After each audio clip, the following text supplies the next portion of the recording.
Hello, I'm Ernie Humphrey, the CEO of Treasury Careers. I'd like to thank everyone for taking the time to join us for our webinar today, Accounts Payable Done Right, Supplier Engagement, and Payments Optimization. I would like to thank our webinar partner, Mineral Tree, whose strong commitment to thought leadership helps us make this webinar possible today. Leading companies are leveraging technology to redefine accounts payable best practices. Mitigating invoice processing costs is valuable, but may only offer the tip of the iceberg in terms of the strategic value that accounts payable done right can offer companies of all sizes. 2020 visibility into supplier communications and invoice processing efficiency can unlock opportunities to identify, create, and capitalize on negotiated discount opportunities. The right accounts payable solution partner can help you take control of your portfolio of payments when you pay your suppliers, and in some cases, even generate revenue from making payments. Today, you will discover how companies are leveraging AP automation solutions to empower mutually beneficial relationships with suppliers, lower invoice processing costs, and collaborate with suppliers to take control of how and when they make supplier payments. Before I delve into the content, I'm going to offer a few quick words about Treasury Careers, cover a few housekeeping items, and then I'm going to review our learning objectives as they are our value proposition to you for spending your valuable time with us today. Treasury Careers offers content and resources that empower Treasury professionals to own their career success, have a plethora of Treasury certification resources, Treasury best practices, tools. We also have a tremendous amount of Treasury job opportunities via our parent company, treasuryjobs.com. I encourage you to check out treasurycareers.com. Now on to the exciting housekeeping items. The slides are currently available under the handouts area in your GoToWebinar control panel. Those of you interested in receiving CTP credit for today's webinar, you'll have to answer all polling questions and remain on for the duration of the webinar. A note, we are going to have a few more polling questions than normal, as in 2018, I am endeavoring to make our webinars a little bit more interactive and also share some of the survey results from the polling questions via articles. So there will be an article based on this webinar and the polling questions, so keep a lookout for that as well. If you have any questions on CTP credit, please send an email to ernie@treasurycareers.com. We want to hear from you, so we encourage you to ask questions at any time during the Q&A session at the tail end of the webinar. Fear not, if I do not get to your question, I will follow up with you directly after the webinar. Finally, we appreciate your consideration in taking a short survey at the end of the webinar, as we always strive to improve the ROI we offer our event attendees for their valuable time. The learning objectives today, why are we here? I want you to be able to identify and remove inherent barriers to accounts payable success at your company, to be able to define the benefits of improving supplier relationships and impacting productivity across the enterprise, and to discover how to take control and optimize how and when you pay your suppliers. My fourth and fifth objective, number 4, is to make you smile or laugh. Believe it or not, accounts payable can be fun and entertaining. It's a very exciting time in the arena of accounts payable. So even though it's a webinar, I'm pretty confident I can make you smile or laugh. And then I'd also really like you to take an action as a result of the webinar. That's really a key success metric for me, is if I inspire you to take an action, whether that's asking a question of me after the webinar, connecting with me via LinkedIn, taking a colleague out to lunch, asking a colleague a question, sharing the slides with a colleague. So I'm not going to be able to answer all of your questions and transform accounts payable at your company totally today as a result of the webinar, but I am going to help you hopefully ask the right questions and engage the right individuals within and outside your company and put your company on the path to best-in-class accounts payable. So how are we going to accomplish our objectives today? We're going to talk about the evolution of accounts payable, and then we'll also talk about how we've gotten here today where accounts payable has been such a hot topic in the arena of Treasury and beyond. So probably prior to the last 2 years, I have never been asked to speak on accounts payable, and over the past 2 years, I've probably spoken 15 times or more. So there's an awful lot going on, very exciting time. And then we'll talk about some of the headaches for accounts payable, and we'll talk about automation, the cure for accounts payable headaches. So we'll talk about 3 key areas of improvement for accounts payable. that lower cost, impact productivity across the enterprise, and improve working capital management. Those will be invoice processing, supplier management, and payments optimization. And then we'll delve into each of those areas. We'll talk about the cost of payments by payment type. We'll talk about some myths and realities of converting suppliers to electronic payments. We'll talk about some strategies to facilitate electronic payments adoption. We'll offer you some closing thoughts and resources. So we have an awful lot of content to cover today. So a note, I have given you the slides for download, so you can go ahead and download those. If you have any issues, please go ahead and email me, and I will definitely get you those slides as well. So let's take a look at the evolution of accounts payable. I like to quote research. So on the bottom of several slides, you will see references to some research. The source of this slide is Ardent Partners, the State of ePayables 2016. I just really like this, and I think this really shows the direction where more and more companies are going. Back in the day, when I was in treasury management, AP was really seen as a back office function. And then I think as we started to go into the 2000s, mid 2000s, it was a point of collaboration. And then as we've started to see advances in technology, big data, cloud-based solutions, we're starting to see where accounts payable is actually becoming a true intelligence hub, improving supplier relationships, improving working capital management, and just unlocking opportunities to impact productivity across the enterprise. So again, a pretty fascinating time. And then to just put some numbers behind this about how much this transformation has actually taken hold. This is from Ardent Partners, the State of ePayables 2017. I am very encouraged to see that 45% in very valuable, highly involved in financial operations. And I'm really excited to see this 11% in exceptionally valuable. AP serves as key hub supporting many key objectives. So I think that is really the goal. And I think companies of all sizes can absolutely get to the place where AP is a key hub supporting many key objectives. I was pleasantly surprised to see that 13% little value still view AP as a back office function. So wherever you are at in terms of transforming accounts payable at your company, I'm hoping that your objective is going to be to move yourself up what I would call the AP maturity curve. So I would look at that as, okay, you may be somewhat valuable, you're adding tactical value, and then how do we transition your function to very valuable, and then how do we get to that transformative state where it's a key hub supporting many key objectives across the enterprise. And then again, some more data behind that. Areas currently managed, supported by AP. Glad to see some of these numbers. P2P technology selection and management. So we'll ask this question in a little while. Some of you already have this P2P technology, maybe cloud-based. Some of you are probably still working through Excel, pen and paper. Some of you are probably working in your ERP systems. It's good to see that AP is taking more ownership of that technology. And then driving financial visibility and providing intelligence to key stakeholders. So I'm glad to see that's at 54%. So that number is 54%. I would have expected a higher number than that 11% we saw on the previous slide. Directly influence enterprise cash and corporate liquidity. Again, working capital optimization, supplier relationship management, supply chain finance. So what I see here are just the pillars of the value proposition of accounts payable and that strategic value. So in my mind, accounts payable professionals should not be threatened. They should look at this as a time of great opportunity. And on some level, it's about redefining the value proposition of accounts payable. More information on where is the next step, elements for future success, and what systems that drive greater efficiencies. We'll talk about those today. More agile analytics and reporting, executive support for total AP transformation. Of course, we need that to drive our investment. More collaboration with key stakeholders, and then eradication of tactical tasks. So I like to give this pretty in-depth background, but I think it's important that we understand the evolution of accounts payable.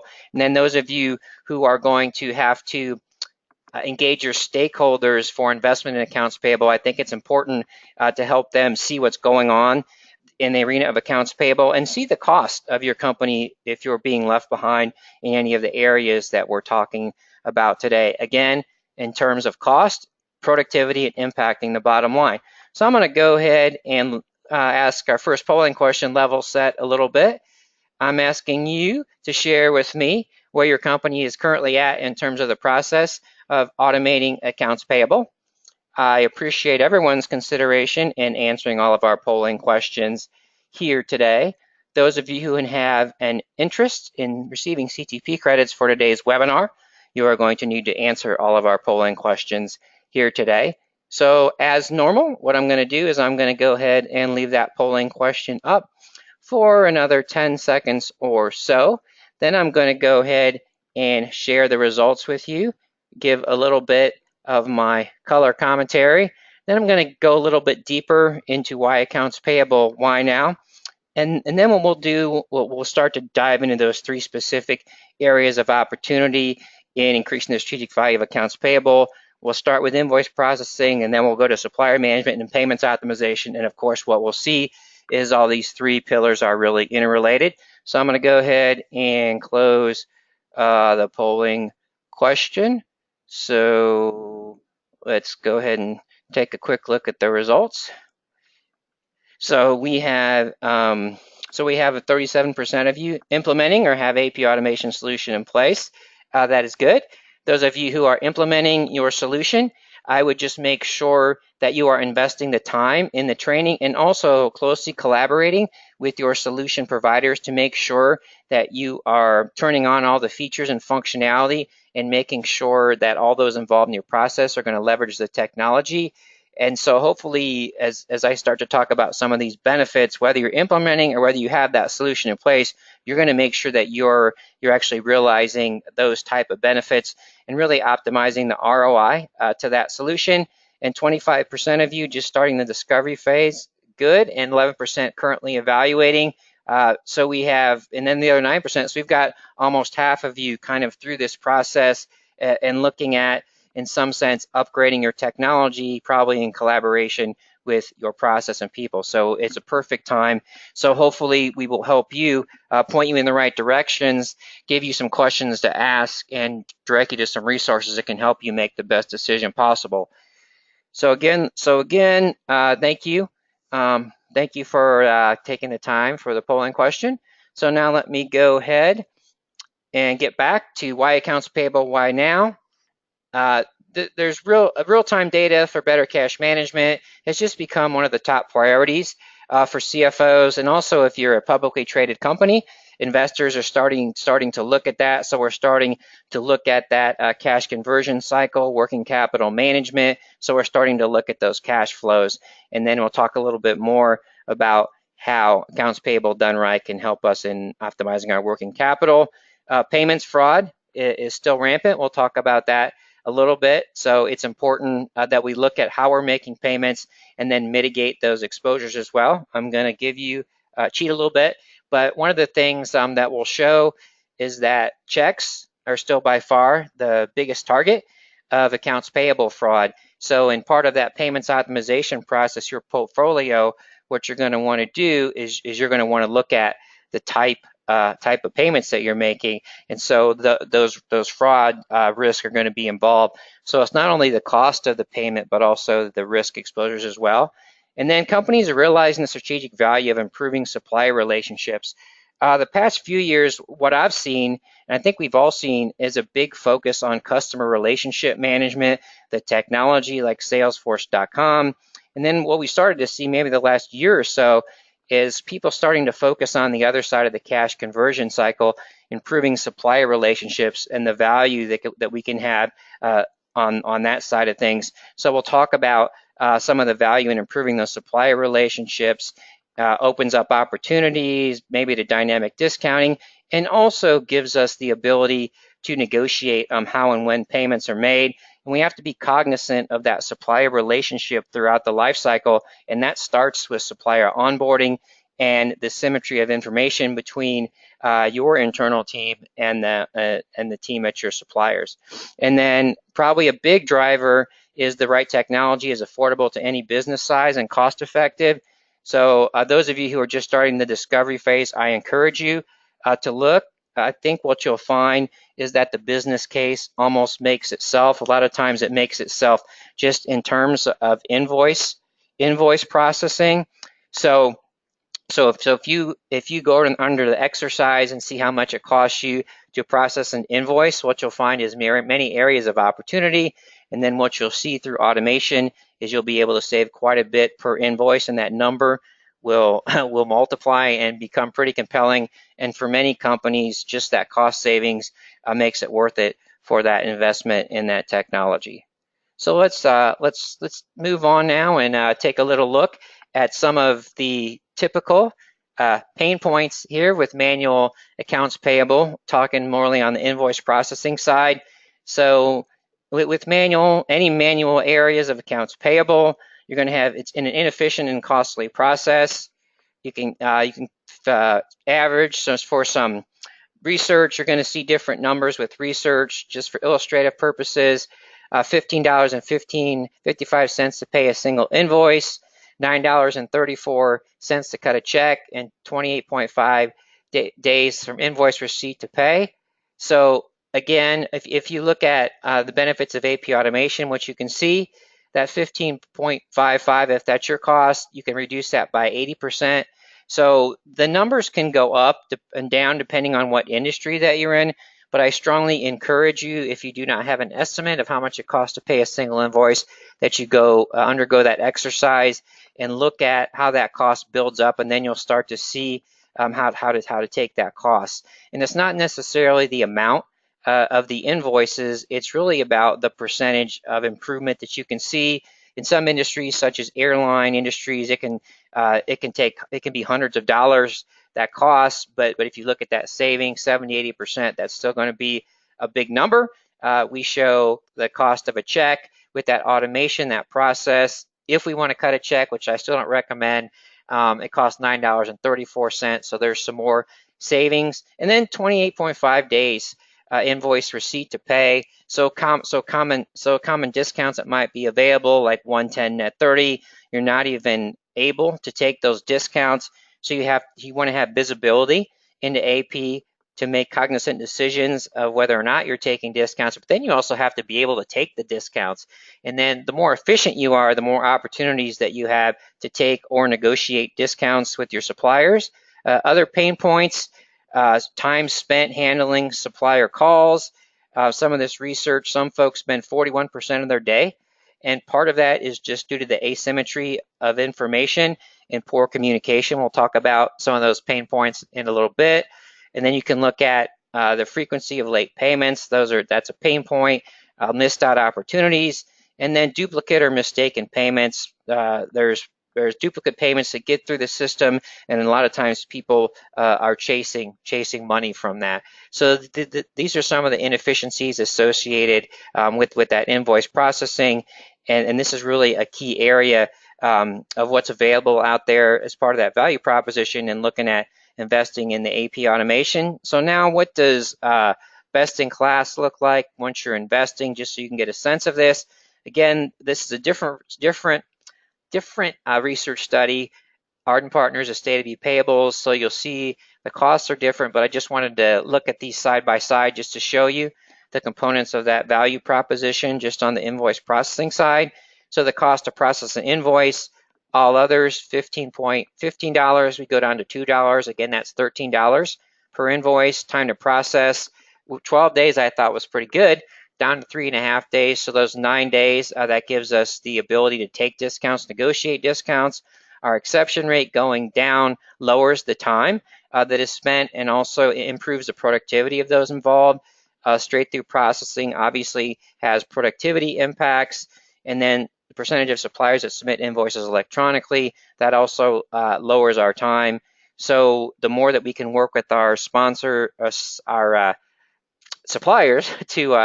to exchange invoices electronically and efficiently, that's going to help our process. And then percentage of invoices linked to PO, when that's accomplished, that really relieves a great bottleneck in the process. And again, I've done whole webinars on the technology on PO matching. So there's just a lot of different areas to look at for that ROI that you can discover there. And then I just wanted to outline some of the strategic outcomes of AP automation before we get to supplier relationships and payment optimization. So if you're building that business case, you want to look at this is the way we do things now, mapped out totally, people, process, technology. What are some of the benefits that you can realize by leveraging the right AP automation solution? You're going to remove errors caused by manual input, eliminate duplicate payment of invoices, allow for discounts. You're going to be able to mitigate payments fraud risk exposures. One of the ways to do that is to move away from checks, but systems often offer checks and balances. You're going to improve internal control and create a clear and detailed audit trail. And transparency and visibility create a culture of continuous improvement, allows you to put metrics within the whole process and manage those with metrics, look at the bottlenecks, remove the bottlenecks. And then what it does is it allows more employee focus on strategic activities. So especially those maybe you're spending hours and hours on the phone with your suppliers, some of your folks, take away those hours every week. You're giving that person their time back so they can focus on managing that supplier relationships, maybe negotiating discounts, doing more valuable work rather than being on the phone or just keying in information that's not offering any value. And then some of the other strategic outcomes we'll talk about: improve supplier relationships, and then it can improve payment type and timing of the payment decision making. So again, that's kind of our first pillar on AP automation done right.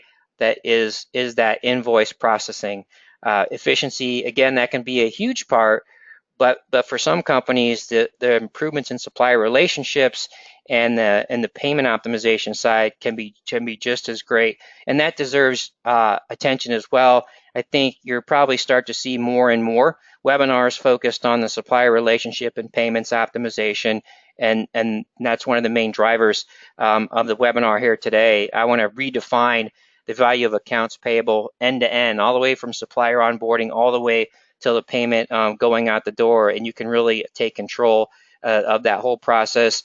And the more you dig in, it's like an onion. You peel back the layers, and there's just more and more opportunities for improvement. So let's look at start to look at supplier management. So let's look at some supplier management pain points. So let's look at contributing factors to poor supplier relationships, and we'll talk about the impact. So problems that arise that from supplier relationship management. So we'll see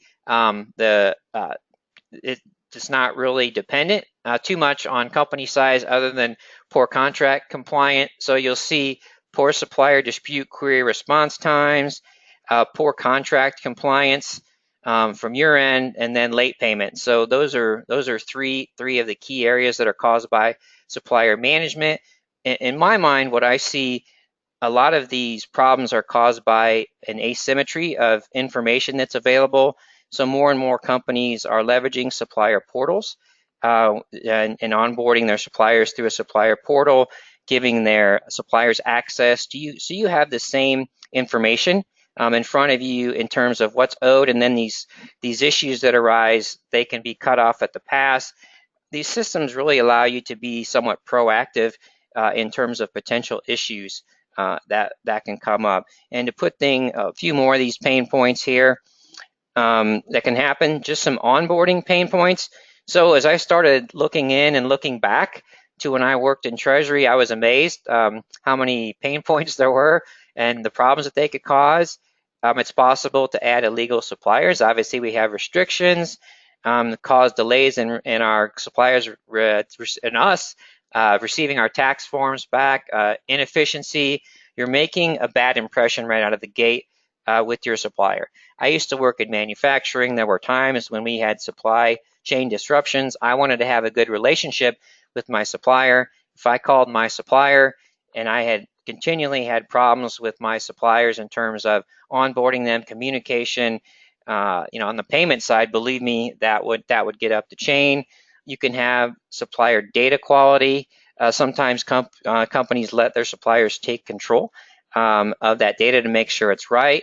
We can have incorrect payment instructions, duplicate supplier records, and my favorite was always the parent-child relationships. Those can get pretty complicated, what's going where and why. So oftentimes that's a place where I find it's particularly valuable for your suppliers to have visibility into those records and have ownership of those records. Obviously, there has to be controls around what can be changed and how, and then of course document who made those changes. But the point I'm making here is that supplier relationship starts on your supplier onboarding, so you should actually start looking at the efficiency or best in classness of your AP process on your supplier onboarding, and then some supplier management pain points. There can be lack of visibility. Often that's on your supplier side. We talked about untimely communication. Our staff isn't really responsive to the questions, to the phone calls that we get. Technology can create collaboration barriers. All of these things can create relationships constraints, and what happens is it causes our firm to be reactive instead of proactive. So there are technology solutions and partners out there that allow us to be proactive instead of reactive.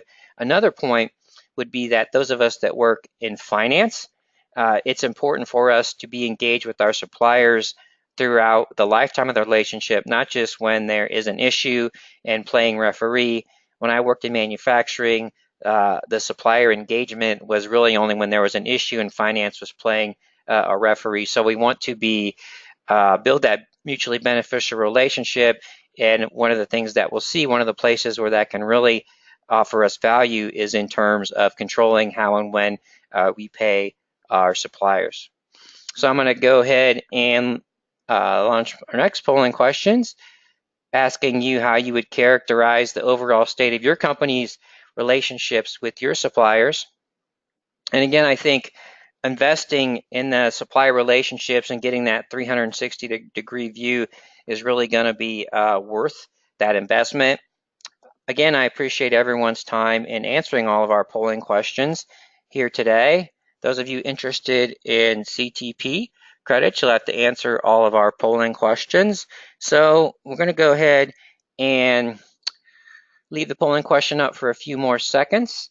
Then we'll go ahead and close the poll, take a look at the results, and then we'll go ahead and move on to some of those payments pain points, and we'll talk about what can be a cure for those headaches. Not surprisingly, it's going to be, in a great sense, automation. So I'm going to go ahead and close that polling question here in 2 more seconds. Okay, go ahead and share the results here. Okay, good. I'm glad to see that we have acceptable, and then D, good. We communicate and collaborate effectively. Not the best, but getting better. So the goal would be good. I guess it depends on your definition of acceptable. I would say good is you communicate and you collaborate, and then you are paying your suppliers electronically, and then you've optimized the way that you're paying them, whether that's ACH, whether you can get them to accept a credit card to get a rebate. And so I'd also look at the state of your relationship with your suppliers, also in terms of how much time is spent on the phone with your accounts payable staff. So I would actually have some, maybe consider having, maybe you do have some sort of supplier scorecard. So one of those things would be time on the phone, payments, things of that matter. How we're making those payments, and so forth, and then discounts and things of that nature. So again, thank you very much, everyone, for participating in the poll. Going to go ahead and get back to payments pain points. So some of the pain points that you can realize there by not having the right process and technology in place. Discounts lost. I show my friend here, some companies don't have visibility into your discounts, and there is a metric out there that measures your efficiency in taking discounts. So it's very important. You can't manage what you can't see, right? So it's very important that you have the visibility into those discounts, and also our efficiency in the time it takes us can also unlock opportunities to negotiate discounts. It can lead to ineffective working capital management.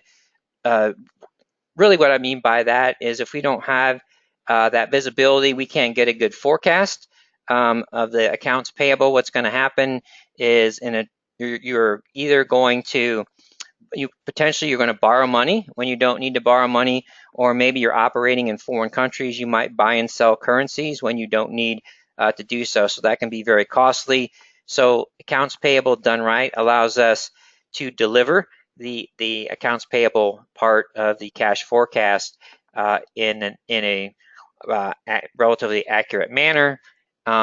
Costly payment methods. Again, if we don't have good relationships with our suppliers, or we don't look at the cost and benefits of different payments, we are going to just always send out checks, and there are costs to checks, hard dollar costs, and then there are also risk costs. And then we can also have cumbersome controls on the payment side. If we don't allow our folks to if there's not some sort of mobile functionality where we can approve payments on the road. So all of those are potentially payments pain points that we might be able to address through investment in technology and process.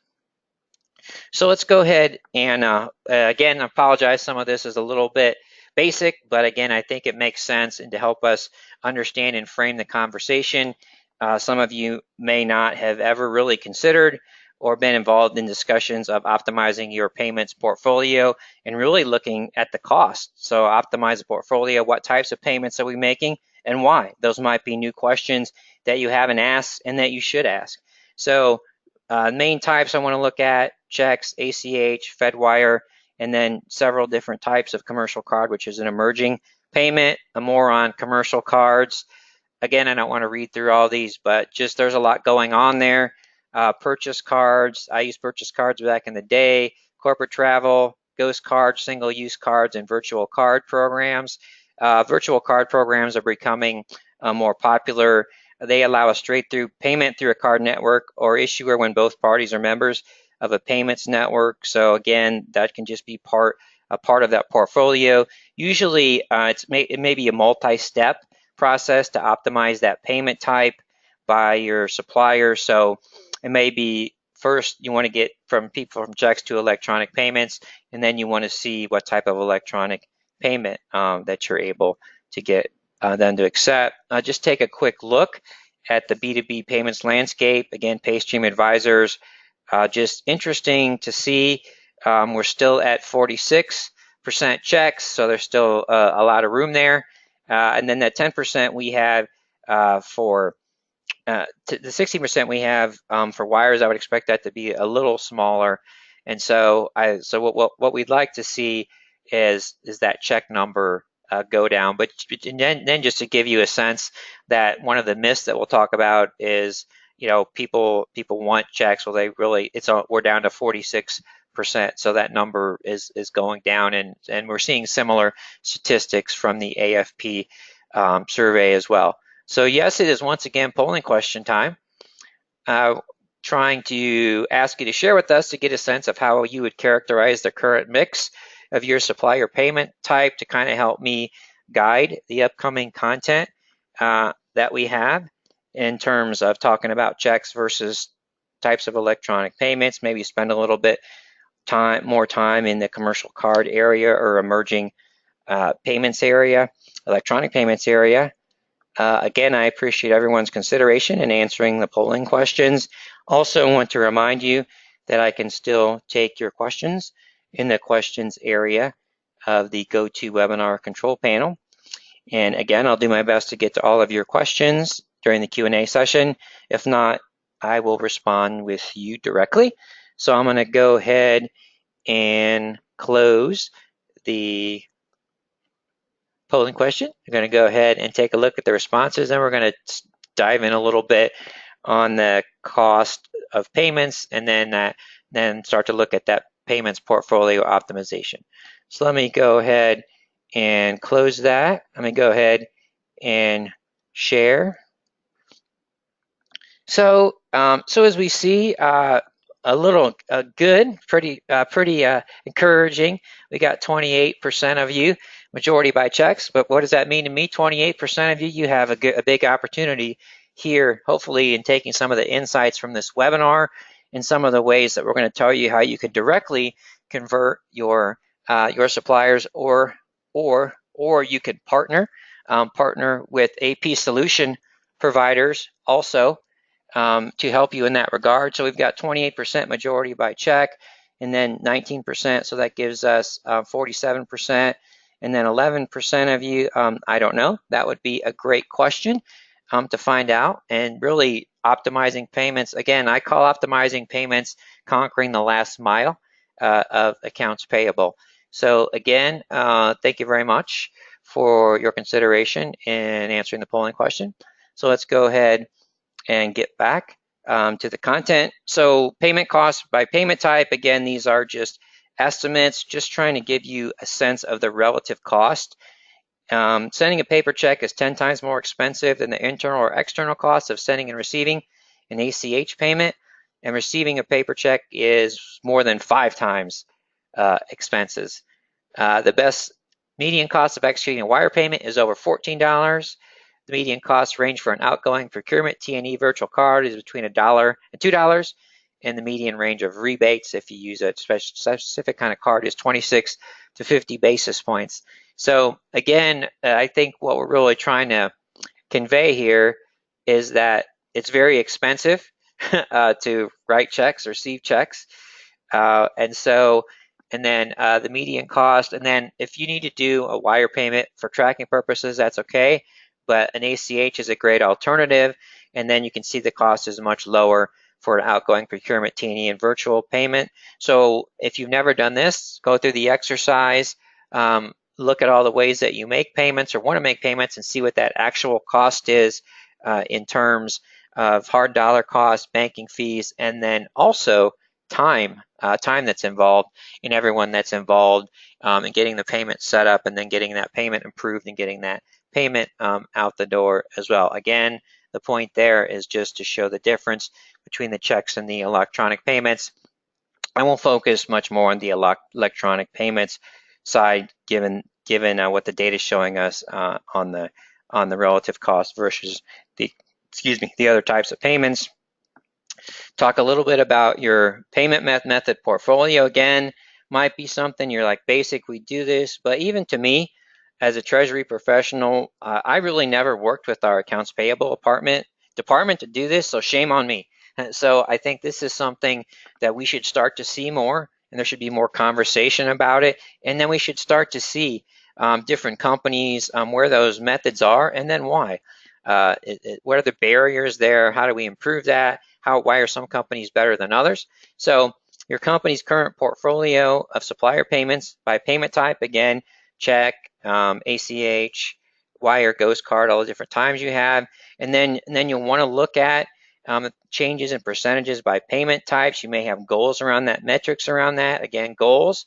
And then you might want to look at changes in payment types offered. So that might change your mix. And then you want to look at, okay, what are the programs that we have in place to convert suppliers to target payment types? You start to look at the behavior, and you can start to identify the best candidates to make a change. And again, some of the AP automation suppliers are doing a very good job in partnering with their clients in this area as well. So they'll specifically, some of these people actually use like artificial intelligence, and they'll identify the person that's going to be most likely to convert, and some of them will actually convert your suppliers for you. It's just, some of it's about your appetite in terms of the direct and indirect communication. So again, you want to look at that portfolio, cost by payment type, look at those percentages, see where you can be more effective. So another polling question, just wanting to get you to share with us what you feel is your biggest obstacle to optimizing the mix of payment types to your suppliers. So if this is on your radar, what is that obstacle? What is it that you're seeing internally that is not allowing you to really optimize that payments portfolio that you have? Again, not only on the cost side, but also in terms of risk mitigation as well. What we see in the AFP data is there is still, I believe, over a 20% difference between the incidence of fraud between checks and electronic payments, checks being 20% higher. So that's kind of a myth there, that checks aren't really a big target. So I'm going to go ahead, leave the polling question up for another few seconds. Then I'm going to go ahead and share the results. We'll take a quick look here. I'm going to go ahead and share the results. So 21% don't have leverage. So part of that could be traced back to the quality of your supplier relationship. You might want to look at that relationship in a 360 terms and go back and see if that leverage is perceived or actual. So maybe you're a small, maybe you're a small company and you feel like you don't have the leverage. It could be the case that there are others that are paying your supplier in another way. Sometimes it's just about making that business case, showing that you've done your homework. 42% don't have the right systems and processes in place. So that again, that's where I would encourage you to look. Again, this could be a huge component of the value of that investment in AP related technology, and especially those of you who are in the discovery phase, or even those of you who are in the choosing, looking at your partners out there. You want to make sure that you take a look at the capabilities of their systems in terms of helping you optimize that payments process and helping you get control of those payments if they have some programs to help you convert those suppliers. And then 18% of you don't monitor or manage how you pay suppliers. Your takeaway action, like I said, my objective to you, I think this would be my advice to you, is to find out and look at that payments mix and take more ownership of that, and you might see some very low hanging fruit there and start to do that investigation that can really impact on the bottom line and improve your supplier relationships along the way. So thank you very much for your consideration answering the polling question. So now we're going to look at sometimes we see that there are inherent barriers. So inherent barriers to making these changes. They can be internal or external. So focus on those internal payments. So before we go out to our suppliers and try and negotiate, we have to have all of our ducks in a row in terms of electronic payments. And really what I call payments optimization is doing the dance with your suppliers. So you have to be ready to do the dance. You have to have your ducks in a row, be ready to do it, be ready to communicate effectively the benefits to your suppliers. So if you look at those payment method challenges, so what are the challenges that folks face? You can look at, they categorize this by whether the people were strong proponents of checks, cards, or strong proponents of ACH. So you can see some of the challenges, and then you can start to look at the cost and benefits in terms of moving between these payment types. Again, if you look at loss from fraud, which is good that they're correct, strong proponents of checks, that should be a challenge to them. Duplicate payments, late payments, missed discounts, visibility, use more than one method, employee confusion about the correct payment method to use. That one scares me a little bit. So you should have that associated with your suppliers, and that should also be associated with your parents and children of suppliers.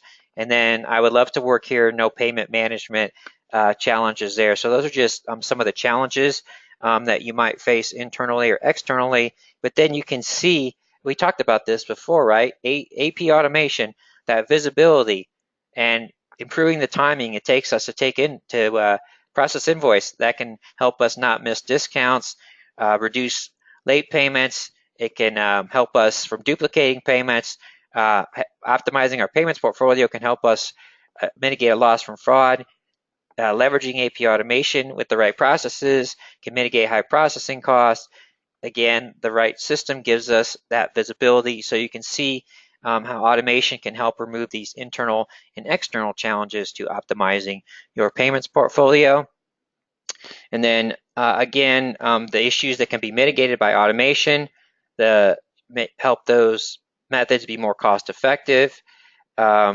And there's different processes for checks, ACH, wire payments, and credit cards. So there's a way to streamline that payments process. Some of the AP automation suppliers are actually able to take one file.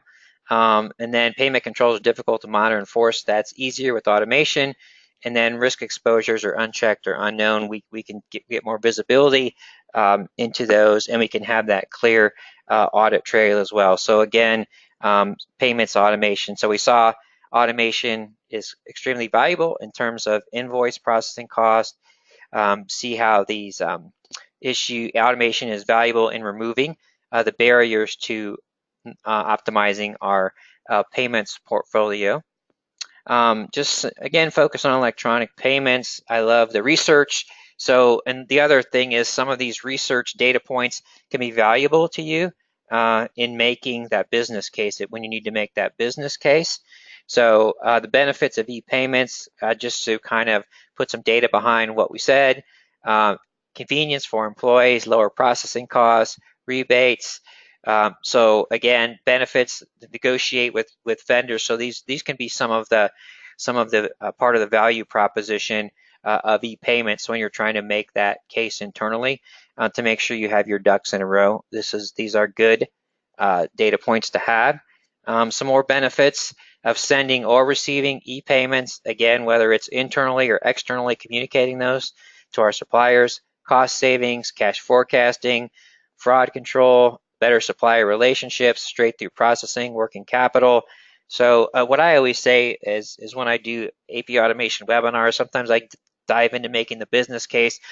But to me, some of these slides, the business case, it really, in some sense, it makes itself. So there's just so many levers that you can pull, so many dimensions to that. Obviously, the impact of those dimensions depends on your company, of course. But again, there's a lot of different dimensions to that value proposition.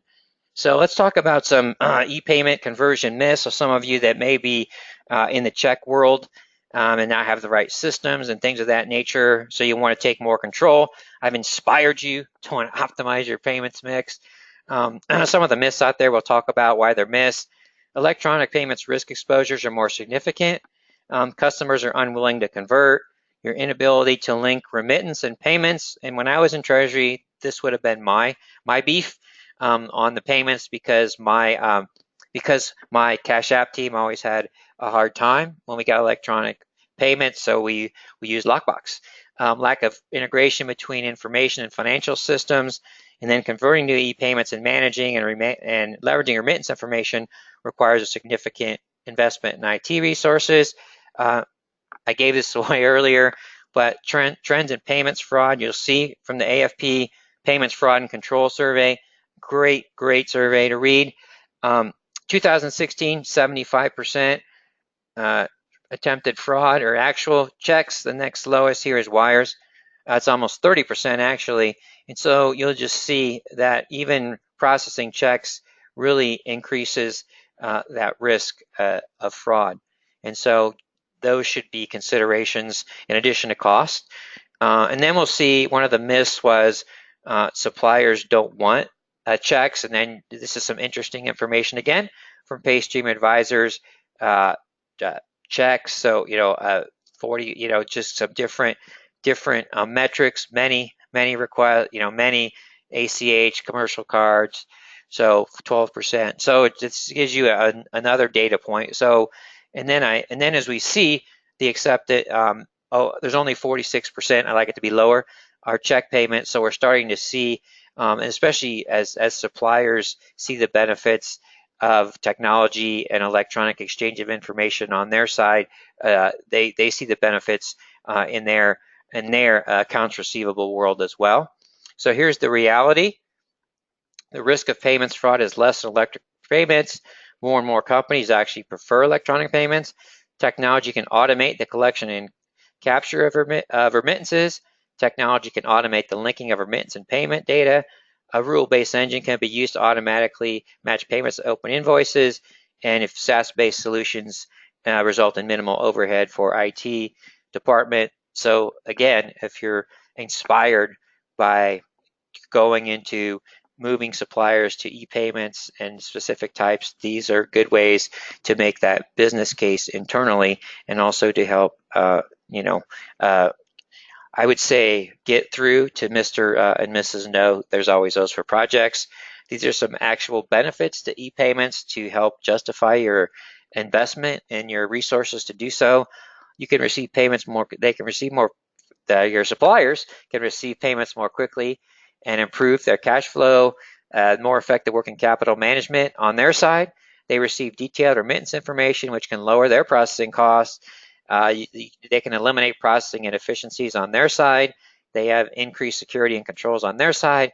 They have easier reconciliation, and then they have the ability to track payment status. So here's the slide where you say, so you're trying to convert your supplier to e-payment. So these are all the benefits. This is that business case. If you want to make that business case, if you want to be that strategic partner, again, improve that supplier relationship, take control over that payments type. Delve in a little bit, just real quickly, just because commercial cards are becoming much more popular. A pretty good adoption rate, 67% in place. Obstacles to card program adoption. This may be the hardest sell. People believe that other payment methods fulfill your needs.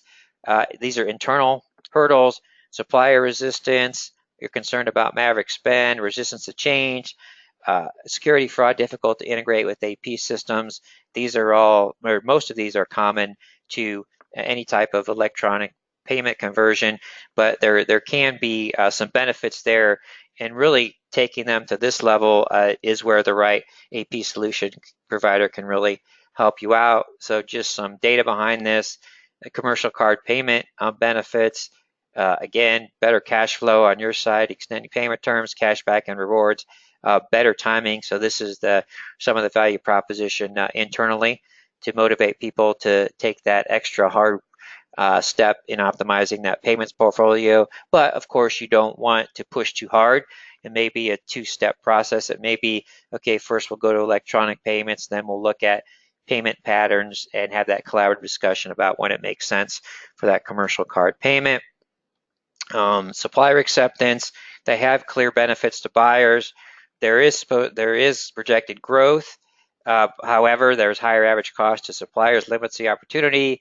Market is still inefficient, and then your company needs to adopt a commercial card program. So just trying to give you kind of the lay of the land a little bit, internal, external hurdles, but I think commercial cards are something that you definitely might want to consider in terms of your payments portfolio. This next couple, I hope, are valuable slides, and then my closing thought slides, those are the ones that I would print if I were the practitioner in the audience, which I always try and put my practitioner hat on when I do a presentation. Overcoming these adoption articles, effective and efficient processes in place to support desired payment types. What does that mean? That means we have our ducks in a row, right? So in terms of that dance, we are ready to process all these different payment types. We are a good customer. We have a good relationship with our suppliers. We've invested in that. We've done our best to eliminate the asymmetry of information. We have our proactive relationships. We communicate the benefits to the suppliers, faster payment times, more secure, accurate payments. You can work with e-payable solution providers, as I mentioned. You can have a multi-stage phase-out program, and then depending on your relationship, how you negotiate contracts, you can actually specify an electronic payment method within your supplier contract. So those are all specific tactics that you can use. And then if you partner with e-payable solution providers, this is from PayStream Advisors research. Again, there's just a lot of potential benefits here that I won't read through all those. A good slide to read. The ones that I talked about: supplier data management, supplier enrollment, and this conversion of electronic suppliers to electronic methods, and then that supplier education. So in doing that dance with your suppliers, they are really taking over that dance for you. Closing thoughts, again, on our three pillars: supplier relationships, the onboarding process. You want to make it a seamless experience. You want to educate your suppliers, the benefits of document exchange, electronic payments, and timing. The supplier contracts, you want to pay attention to terms, including the payment terms, obviously, timing, types. And you want to maintain open lines of communication. You want to minimize response times to supplier inquiries. You want to minimize the asymmetry of information. You want to provide proactive and consistent support, and then you want to have visibility into communication with suppliers. Again, many benefits to investing in those supplier relationships, collaborating, controlling how and when you pay your suppliers, extremely valuable, and also potential issues you will have with your suppliers in that supply chain. Again, when I was in manufacturing, a few of these suppliers were just as important as our largest customers.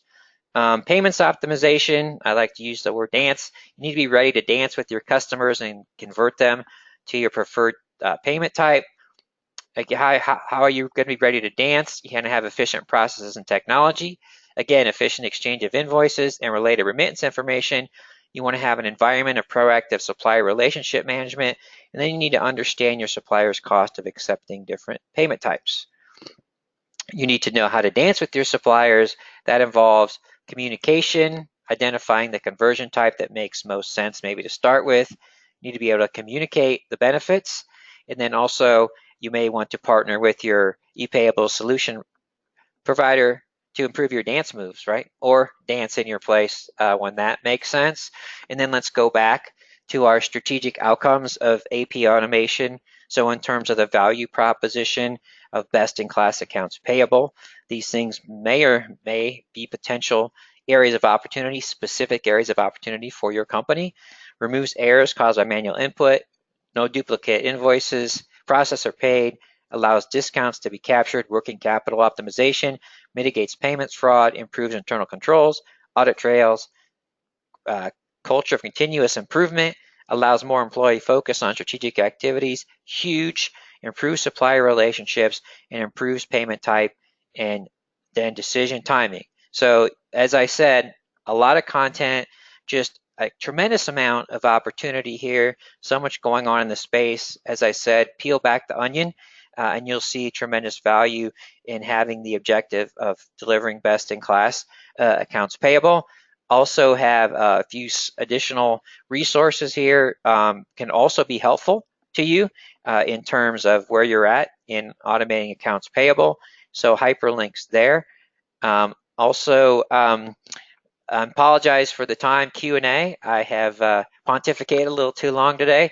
So I'm going to go ahead and launch our final polling question here as I make my closing remarks. Asking you, if you had $250,000 to spend to improve the value delivered by AP at your company, where would you invest that for your company? So again, I appreciate everyone's consideration in answering our final polling question today. I want to once again thank our webinar partner, Mineral Tree, whose strong commitment to thought leadership helps make this webinar possible. They also have a great resources area on their website that I encourage you to visit. Also, want to let you know of some of the upcoming Treasury Careers webinars that we have on the horizon.